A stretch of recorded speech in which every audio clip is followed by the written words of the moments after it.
No início do século XX, a Rússia se encontrava em uma situação extremamente crítica. Ela era governada pelo czar Nicolau II, o qual exercia um poder absolutista sobre a população. O povo, infeliz com essa situação, saiu às ruas para realizar protestos em São Petersburgo, por volta dos anos de 1904 e 1905.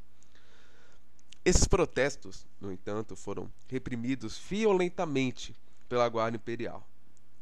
Na história, esse dia ficou marcado como o Domingo Sangrento, justamente pela tamanha violência usada pelos militares na época. A população urbana e rural, então, depois desse episódio, passou a se organizar nos chamados sovietes, uma espécie de conselhos formados por diversos representantes de classes. O czar também fez uma medida de aceitar a criação da Duma, uma Câmara dos Deputados, para poder aliviar as tensões que haviam na época.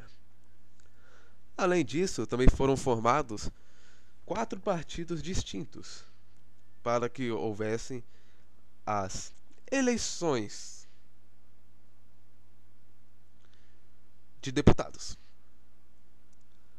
Um deles foram os mencheviques, que eram liderados por Julius Martov, que acreditava que uma via eleitoral e a Revolução Burguesa era uma escapatória para esse regime absolutista do czar. Os bolcheviques, liderados por Vladimir Lenin, queriam uma revolução socialista imediata. Também, além deles, tínhamos os cadetes, que acreditavam que a monarquia parlamentarista era a melhor opção no momento, e os socialistas revolucionários, compostos por operários e camponeses, que queriam tomar o poder à força e liderar sozinhos a Rússia. Bom, mas quando as coisas estão ruins sempre podem piorar um pouco. A Rússia, então, acaba entrando na Primeira Guerra Mundial, que acaba de estourar. E devido a isso, entra uma terrível crise econômica. O povo mais uma vez sai às ruas para poder protestar. E, ao contrário do episódio do Domingo Sangrento, a Guarda Imperial não reprime violentamente a população. Pelo contrário, a apoia contra o regime do czar Nicolau II. Sem apoio nenhum, Nicolau perde os seus poderes e renuncia. Eis que então chega um novo governo ao poder, o governo de Alexander Kerensky. Esse episódio ficou conhecido como a Revolução de Fevereiro. Paralelamente a isso, os bolcheviques não queriam participar do poder. Apenas pregavam as teses de Abril com um lema de paz, pão e terra para a população. Um personagem importante em toda essa história, sem dúvida, é Leon Trotsky, presidente do Soviete de São Petersburgo, o qual comandava a Guarda Vermelha. Vladimir Lenin, então, juntamente com Leon Trotsky, sovietes e bolcheviques trabalhando juntos, deixam inválido o governo de Kerensky. E em 1917 acontece a Revolução de Outubro, onde os bolcheviques assumem o poder. Dentre os líderes que podemos citar dos bolcheviques, temos Lenin, que seria o líder geral da situação, Trotsky e Stalin, os seus 2 braços, esquerdo e direito. Algumas das medidas que o governo bolchevique tomou foram a reforma agrária, onde agora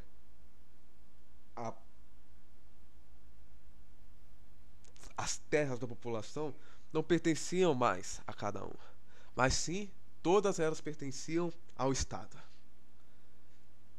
Também a nacionalização de bancos e empresas e a determinação de uma nacionalidade russa, pois à época ela era uma mistura, uma miscigenação de diversas culturas e não se sabia definir exatamente o que era um cidadão russo. Além disso, também, outra medida muito importante foi a saída da Primeira Guerra Mundial. Logo após a saída da Guerra Mundial, da Primeira Guerra Mundial, aconteceu em 1918 uma guerra civil russa, onde antigos generais czaristas, o Exército Branco, queriam derrubar o poder dos bolcheviques, que eram liderados pelo Exército Vermelho de Trotsky. No final das contas, os revolucionários bolcheviques conseguiram manter o seu poder. Após todas essas tensões, foi instaurado finalmente um governo comunista, onde houve uma nacionalização e centralização da economia, um surgimento de uma economia amonetária, gratuidade de serviços públicos, além da transformação do Partido Bolchevique no Partido Comunista. E mais uma vez foi feita uma nova política econômica, onde eles preferiam a monetarização da economia, proibição de outros partidos e a criação da URSS em 1922. Acontece que, após certo tempo, 2 anos após a criação da URSS, Lenin morre. Então, acontece uma disputa entre os seus principais ajudantes.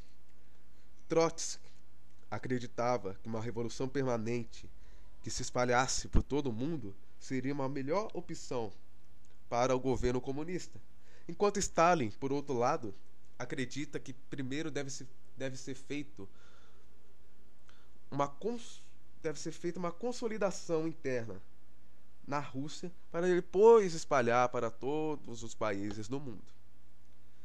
Stalin, então, acaba assumindo em 1928 e algum tempo após disso acaba matando Trotsky. O que acontece com Stalin depois disso, o que ele faz de especial quando entra no poder, bom, isso já é outra história. Ficaremos apenas por aqui. Até a próxima.